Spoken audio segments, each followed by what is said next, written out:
My wife and I have been hiking and camping out in several parks in South Dakota over the last several days, and we've seen a lot of wildlife, which has been such a special treat.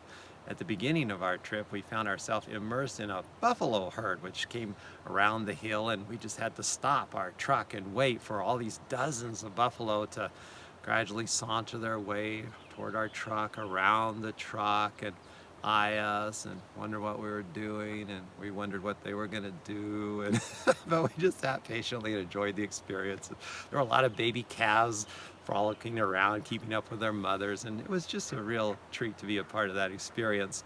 We saw a lot of deer, of course, wherever we went, mountain goats here and there, up in the rocks and the steep cliffs around us, and a lot of pronghorn. One time we were walking out in the prairie, this vast expanse, hundreds, thousands of acres of prairie as far as you can see, and we came up over a hill, and right there were two massive buffalo, and we're like, uh-oh, we're way too close.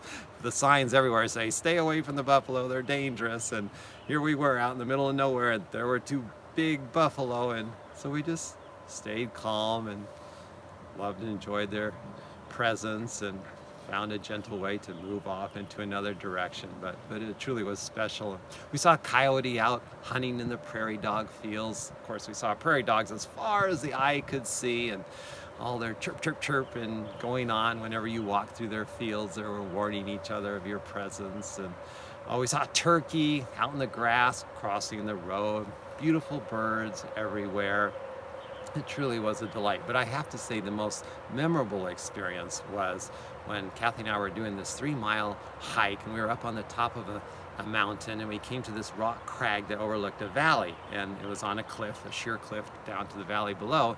We were out on the edge of these rocks and just enjoying the view and taking pictures and passing the time. And after a while we turned around and looked, and there were two mountain goats peering at us right there, just a few feet away, watching what we were doing. It was so priceless. We didn't even know they were there, and we just stood still and wondered what they were going to do next, and enjoyed their presence. And they wandered around a bit and out to the edge of the cliff and looked over the valley there with us, just a few feet away, and after a while sauntered on down the hill off to their next destination.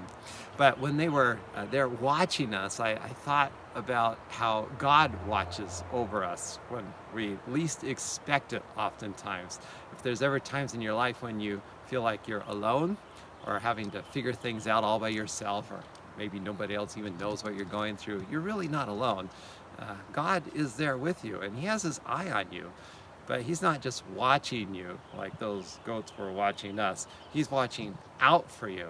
He's ensuring that you have everything you need ahead of time, because that's the way divine love operates.